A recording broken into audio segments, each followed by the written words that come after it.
In this lecture, let's go ahead and let's re-implement our createMovie API, where this API will insert new movie documents in the MongoDB database. Let's go to VS Code, and in there, let's go to this movies controller. Let's close this movie model and this movie route from here. Let's also close this server.js. Now, if I scroll down, here we have this createMovie API, and this createMovie API should be responsible for creating a new movie document in the MongoDB database. Earlier, we were using this createMovie API to create a new movie object in the movies.json file. But now, since we are dealing with the MongoDB database, now we want to write the logic to create new movie documents in the MongoDB server. So we have already learned how to create a new movie document using the movie model. For that, we create a variable. Let's call it maybe test movie. And then using this new keyword and this movie model, we can create a new movie object. To this movie model, we need to pass that movie object which we want to create. And then on this test movie, when we call the save method, it is going to save this movie object which we are passing to this movie model as a document in the MongoDB database. So we have already seen this. But here, I'm not going to use this approach to create a new movie document in the MongoDB server. Instead, I'm going to show you a new way. So I will go ahead and I will comment this code. But if you use this approach, that is also fine. All right. Now what you can also do is here we have this movie model, right? On that movie model itself, you can go ahead and you can call a method called create. And to this create method, you can pass the movie object. And then that movie object will be stored as a document in the movie collection in MongoDB database. So in the first approach, what we are doing is we are creating a new instance of this movie model. And on that instance, we are calling this save method. But in this approach, we are calling this create method directly on the movie model. And to this create method, we are passing the movie object. And that movie object will be created as a document in the MongoDB database. Now, just like this save method, this create method also returns a promise. And if that promise is resolved, just like save method, this create method is going to return the document which has been created in the database. But if the promise is rejected, it is going to return an error. So here also, we can go ahead and we can handle the resolved promise and the rejected promise using then and catch method. So for example, if we want to handle the resolved promise, on that promise, we can use this then method. To this, we need to pass a callback function, and that callback function is going to receive this document object which has been created in the database. And we can simply go ahead and we can log that document object in the console. Okay, so we can do it something like this. But here, instead of using the promise like this, using then and catch method, I'm going to start using async and await. So let me go ahead and remove this then method from here. And let me go ahead and let me create a variable. I will call it movie. Okay. And to this movie, I want to assign the movie document which this create method is going to return. Now, this create method is going to return a promise, and that promise will take some time in getting resolved or in getting rejected. So here I'm going to use this await keyword to wait for that promise to get resolved.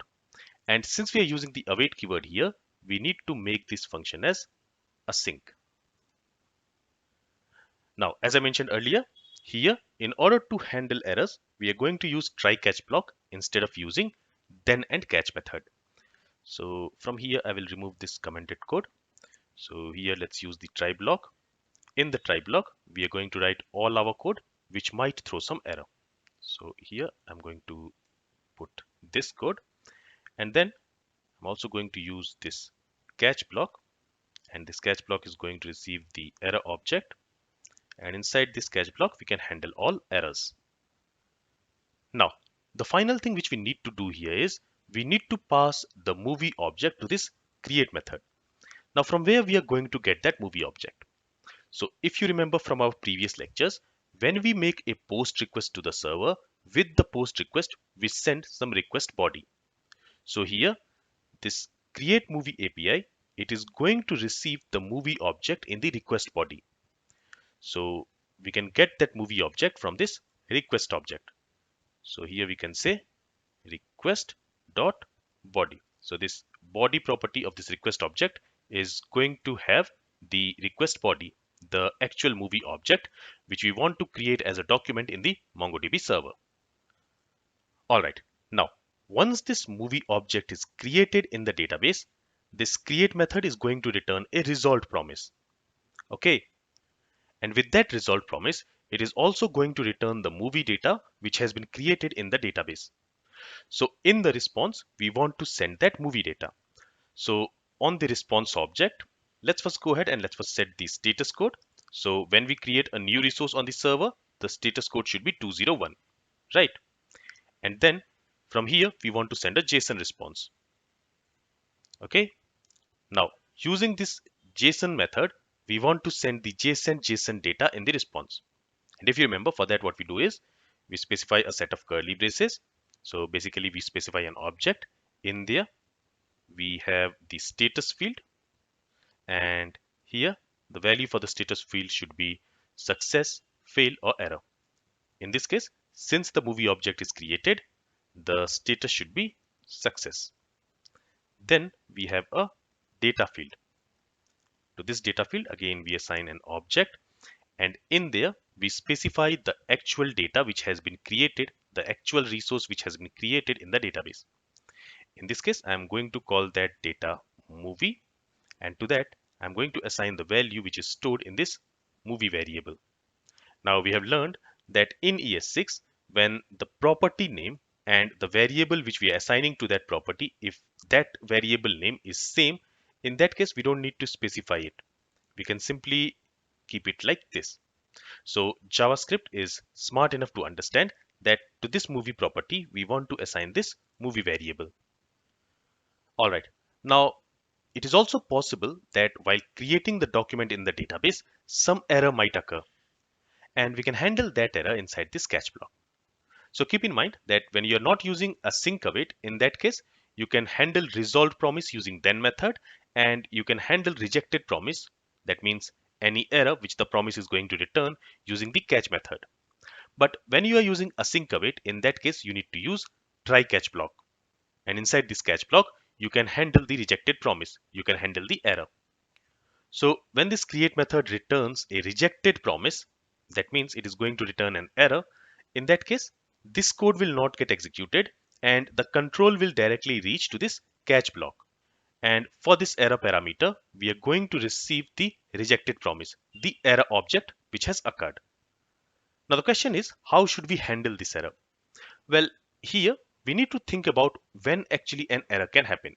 So if you remember, few lectures back when we were trying to create our first document in the MongoDB server, we get an error back then when we were trying to create a document without specifying the value for the required fields, right?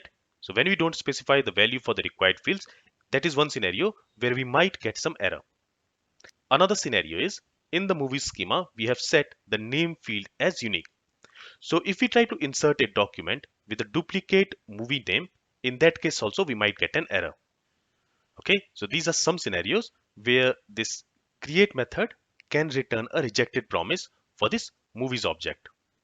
So what we want is whenever we have a rejected promise, that means whenever an error has occurred, in the response, first we want to set the status as 400, that means bad request, and in the response we want to send some JSON data. So to this JSON method, let's pass an object. In there, let's first set the status to fail. Okay, and instead of sending any movie data, here we are going to send a message, and in the message let's simply specify the error message. So for that, on the error object we have this message property, and that should be it. So in this way we have implemented this createMovie API. Now let's go ahead and let's test this API. So let me go ahead and let me save the changes here. So we don't have any errors. Let's go to Postman, and from here let's open this createMovie. So this is the endpoint for the createMovie API. Now here we want to create a new movie. So let's go ahead and let's specify that movie object. Okay, so here I'm going to set a name field. Let me set it to maybe test1. Then let's also go ahead and let's set the description field, and let's again set it to test description. Then let's go ahead and let's set the duration field. Let's set the duration to 90 minutes. And let's also set the ratings field. Okay, and let's set the rating to maybe 4.2. Okay, so this is the request body. For the post request, in the request body, we are sending a movie object. Now let's go ahead and let's click on this send button and let's see if this movie object gets created in the MongoDB database. So let's click on this send button. Here you see, we are getting this error message, not a valid movie data. Let's actually see why is that. So let's go back to VS Code. And if we go to this movies router.js file, there you see, here we are creating this route for this post API. And in there, we are using something called as movies controller.validate body. Now, if I go to this movies controller.js and if I scroll up, here we have this validate body function. And inside this validate body function, we are checking whether the request body has a name property and a release year property or not. Now, the movie object which we are sending from Postman, there we don't have this release year property. And because of that only, we are getting this error message where the status is failed and this message is not a valid movie data. Now here, we don't need this validate body because the movie object, the movie model will be validated by the schema which we have created. So if I go to this movies model, there you see we are creating a schema and there only we are using some validators. So here we don't need this validate body. So I'll go ahead and I will also delete this function from here.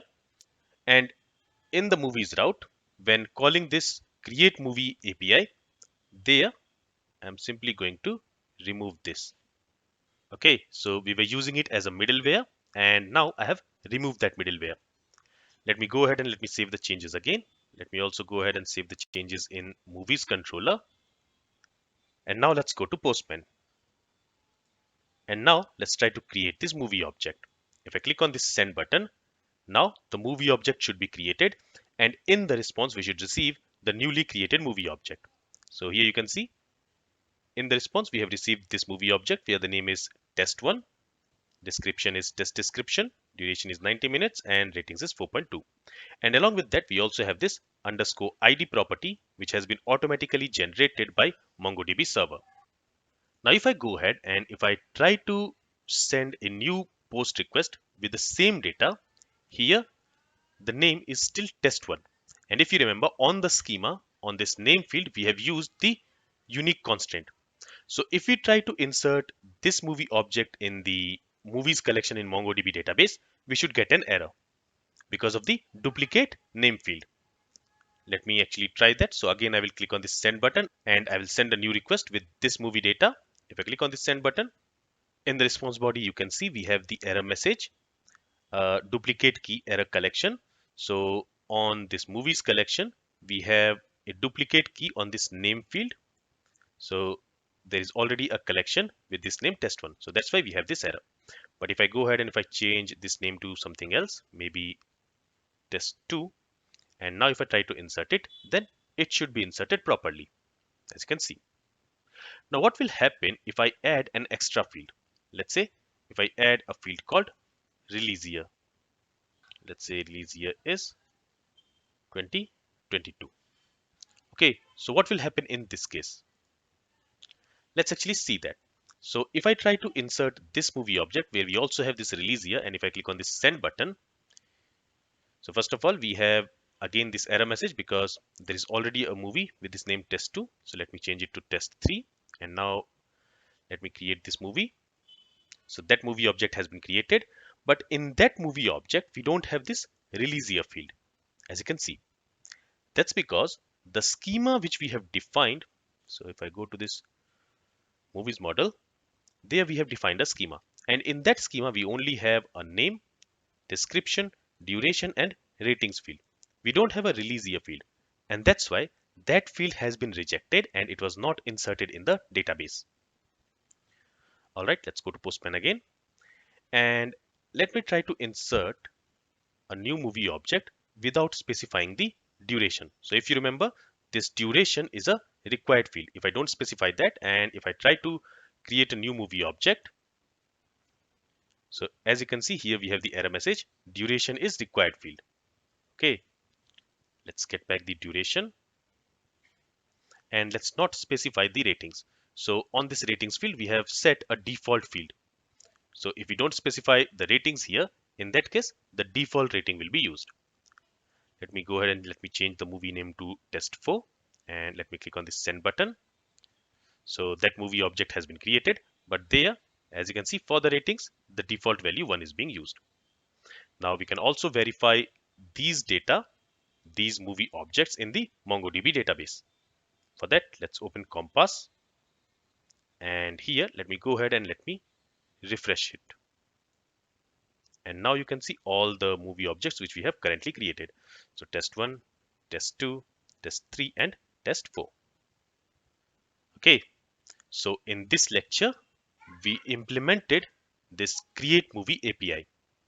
And using this createMovie API, we are creating a movie document in the MongoDB database, which we are receiving in the request body. This is all from this lecture. If you have any questions, then feel free to ask it. Thank you for listening and have a great day.